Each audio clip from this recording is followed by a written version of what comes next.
नमस्कार मित्रों, सूचना की दुनिया पर आपका स्वागत है। मैं हूं डॉक्टर सुभाष चंद्र सिंह, राज्य सूचना आयुक्त उत्तर प्रदेश। शनिवार को जारी एपिसोड में आप सभी ने कुशाभाऊ ठाकरे पत्रकारिता विश्वविद्यालय के वाइस चांसलर और ख्यात नाम पत्रकार प्रोफेसर बलदेव भाई शर्मा से हमारा साक्षात्कार देखा। साक्षात्कार बहुत पसंद किया गया और लोगों की प्रतिक्रिया आई कि इस तरह के स्वनामधन्य प्रसिद्ध और चर्चित लोगों के साक्षात्कार को सूचना की दुनिया में कभी कभार सप्ताह में एक बार तो जरूर दिया जाना चाहिए। इस एपिसोड में डॉक्टर बलदेव भाई शर्मा के साक्षात्कार के शेष अंश दिए जा रहे हैं। हमें आशा है कि आपको यह एपिसोड पसंद आएगा। बस आपसे एक ही आग्रह है कि जब यह एपिसोड देखें या कोई एपिसोड देखें तो अधूरा न देखें, पूरा देखें। अधूरा देखने से आपकी जानकारी अधूरी रहेगी। आप सभी का बहुत बहुत आभार। ये डर पैदा होना ये बहुत नुकसानदेह है और इसी डर का दुरुपयोग ऐसे लोग जो आरटीआई कानून के तहत अपने स्वार्थों को साधने के लिए लगातार करते रहते हैं। जैसे आपने कहा 10 रुपए में, सामान्य जन के लिए तो 10 रुपया देकर सूचना लेना भी बहुत कठिन है, लेकिन ऐसे लोगों के पास तो न जाने कितने 10 रुपए रखे हैं, वो हर कागज के साथ 10 रुपए लगा देते हैं।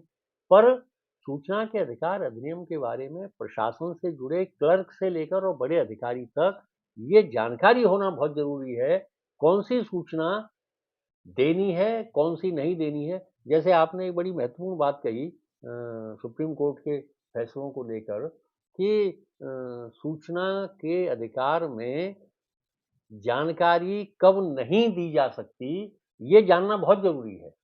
और इसलिए मैं फिर उस बात को दोहरा रहा हूं कि आपके द्वारा यूट्यूब चैनल पर जो ये जानकारियां विस्तारित की जाती हैं, वो बहुत उपयोगी साबित हो रही हैं।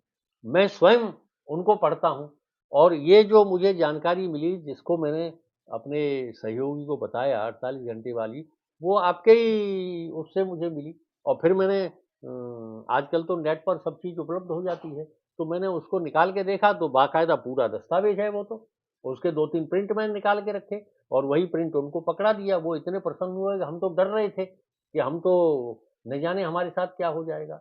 और इसलिए ये बहुत ज़रूरी है कि सामान्य जन के लिए या आरटीआई में प्रशासनिक दायित्व निभा रहे निचले स्तर से ऊपर स्तर के लोगों को आरटीआई कानून की जानकारी होना बहुत ज़रूरी है। ये सही है।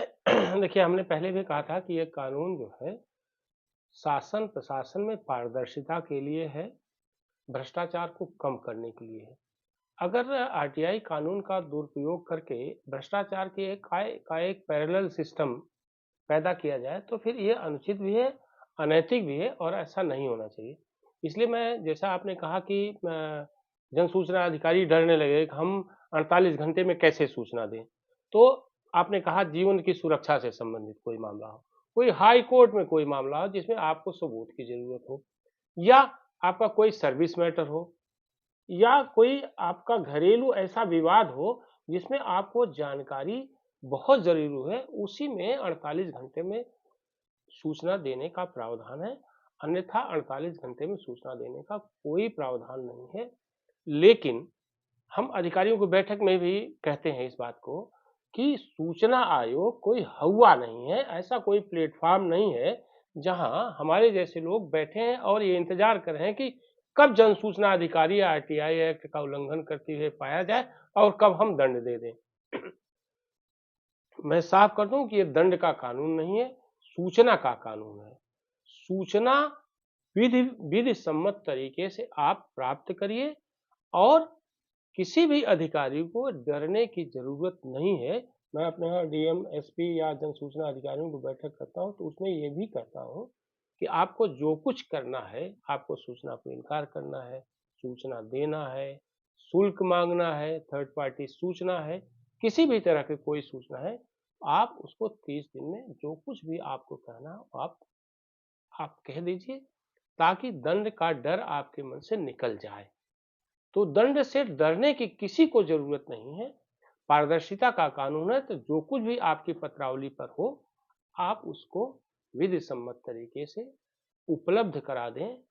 यही आरटीआई कानून की जो है मंशा है और यही हम सब लोगों की मंशा है कि जो कुछ पत्रावली पर है पारदर्शी तरीके से उसको हम जो आरटीआई मांग रहा उसको उपलब्ध करा दें।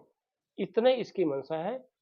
इसके अलावा अगर आपको एक मैं जानना चाहता था, हाँ जैसे अभी आपने चर्चा की, उसमें से मेरे ध्यान में आया, 1 महीने में सूचना देना ज़रूरी है। लेकिन मान लीजिए सूचना अधिकारी ने तो अपनी तरफ से जो सूचना माँगी गई है दस्तावेज़ों के आधार पर वो दे दी। लेकिन जो सूचना प्राप्त करने वाला आवेदक है, वो कहता है मुझे तो पूरी सूचना नहीं दी है, सही सूचना नहीं दी है। तो क्या 1 महीने में जो सूचना उसने दी है, सामने वाला उससे संतुष्ट नहीं है, तो इसमें कोई कार्रवाई हो सकती है क्या? हाँ, इसमें यह है कि 30 दिन में सूचना देने का प्रावधान है। ये मान करके सरकार उस समय जिन लोगों ने भी कानून बनाया, ये माना गया कि सरकारी अधिकारियों का मूल काम करते हुए आरटीआई में जवाब देना है, इसलिए उनको 30 दिन का समय दिया गया है।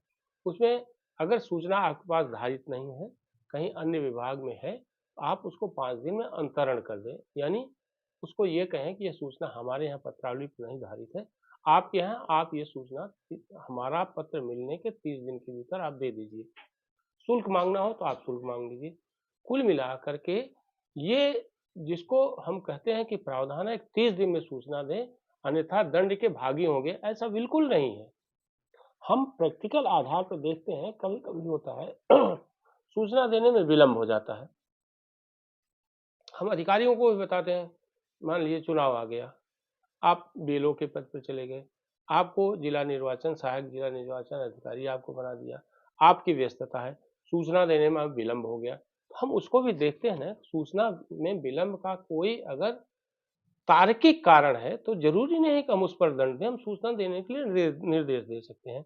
जहां तक बहुत सारे लोग, मुझे लगता है 90% लोग जो है सरकार से जनसूचना अधिकारियों की से मिली सूचना में से संतुष्ट नहीं होते हैं। तो उनको ये कहा जा सकता है कि अगर आप संतुष्ट नहीं हो तो आप अपनी आपत्ति दीजिए, लेकिन बिंदुवार आपत्ति दीजिए। ये न कहिए कि सूचना अपूर्ण है, सूचना भ्रामक है, सूचना देने में आपने लापरवाही की है।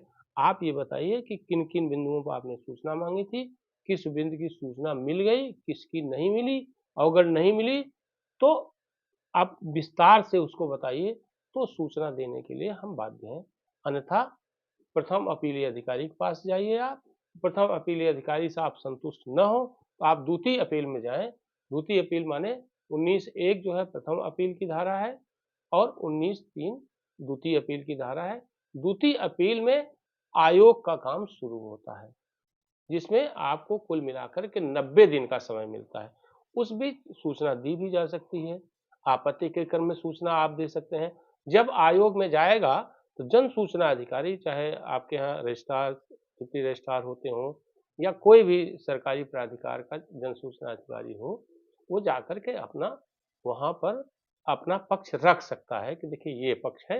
और दूसरा, मैंने कहा ना कि अगर बहुत सारे लोग, एक व्यक्ति बहुत सारी आरटीआई लगाता है, तो आप उसकी महीने भर की, 2 महीने की आरटीआई आप जुटा लीजिए और प्रायः जो इस तरह की आरटीआई मांगता है, एक ही तरह का सवाल घुमा फिरा कर, कभी 10वां प्रश्न पहले पर ये और बहुत महत्वपूर्ण बात पांच आपने कही हाँ है। 5वां प्रश्न जो है तीसरे नंबर पर रख करके वो आरटीआई मांग लेता है। आप जुटाइए, जन सूचना अधिकारियों की सलाह है कि वो जुटाएं और कहें देखिए महीने भर आपने 10 आरटीआई लगी, 10 आरटीआई जो घुमा फिरा कर एक ही तरह की है, इसलिए हम आपको सूचना नहीं दे रहे हैं। आप आदतन आरटीआई लगा रहे हैं, आप सूचना कानून का दुरुपयोग कर रहे हैं, इसलिए हम आपको ये सूचना नहीं दे पाएंगे। जब सूचना आयोग में मैटर जाएगा तब हम गुण दोष के आधार पर हम उसका निस्तारण करेंगे। ये बहुत महत्वपूर्ण जानकारी आपने दी है कि लोगों के अंदर का जो डर है, हाँ उस डर का निवारण इस जानकारी से होता है। हाँ, इसलिए जन सूचना अधिकारियों को भी हम कहते हैं कि आप आरटीआई कानून को थोड़ा सा उसका अध्ययन कर लें, थोड़ा उसको समझ लें। और उनसे मैं बार-बार आग्रह भी करता हूँ बैठकों में कि सूचना की दुनिया का प्लेटफ़ॉर्म आपके लिए खुला हुआ है। उसको आप देख सकते हैं, उसमें बारीकी से हर चीज़ का मैं जो है विश्लेषण करता हूँ। कभी आप जैसे जो है विद्वान पत्रकार और वाइस चांसलर से मैं बात करता हूँ, कभी बार एसोसिएशन के अध्यक्ष से बात करता हूँ, कभी आरटीआई कोई आरटीआई एक्टिविस्ट जो ईमानदारी से आरटीआई लगता है, जिसको उस कानून की जानकारी है, मैं उससे भी बात करता हूँ। हमारा कुल उद्देश्य ये है कि आरटीआई कानून के बारे में पूरी जानकारी लोगों तक जाए, क्योंकि पूरी जानकारी जाएगी तभी लोक हित सिद्ध होगा और आरटीआई लगाने वालों को जानकारी भी मिलेगी, उनको संतुष्ट भी मिलेगी।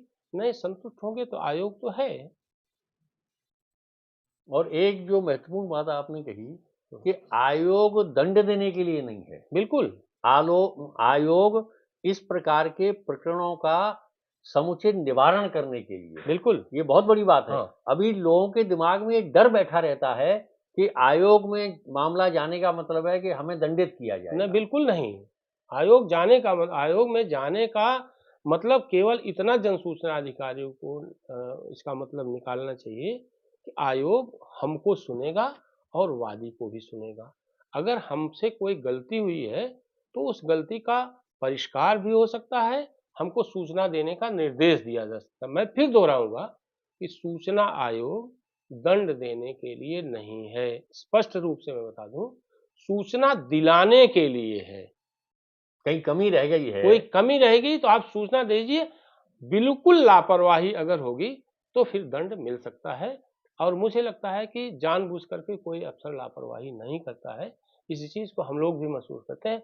समाज जीवन से हम लोग आए हैं तो हम जानते हैं किस तरह की परेशानियाँ जो हैं होती है। लेकिन हाँ, पॉजिटिवली हर जन सूचना अधिकारी को किसी भी सरकारी प्राधिकार से जुड़ा हो, पॉजिटिवली उसको सूचना देने के बारे में मन बनाना चाहिए। सूचना छिपानी नहीं है, सूचना सूचना छिपानी देनी नहीं है। चाहिए। लेकिन जैसा कि आपने कहा कि जो लोग आदतन हाँ। इसी काम में लगे रहते हैं, उनसे निपटने के उपाय भी आपने बताए। हाँ, बिल्कुल। हम तो पक्ष इसको और जानना विपक्ष बहुत ज़रूरी है। पक्ष और विपक्ष दोनों के लिए सूचना की दुनिया है। जो जिस अर्थ में उसको ले, तो वादी भी अपने पक्ष में इसको देख सकता है, समझ सकता है, उसके लिए भी प्रावधान है और प्रतिवादी भी इसको समझे, समझ करके मैंने कहा ना सद्भावपूर्वक सूचना देने के बारे में सोचे। बहुत धन्यवाद सर आपका। आज आपके साथ बहुत अच्छी वार्ता हुई और हमारे दर्शकों की जानकारी बढ़ी। नमस्कार। आप इस YouTube चैनल को लाइक करिए, सब्सक्राइब करिए, कमेंट करिए और शेयर ज़रूर करिए।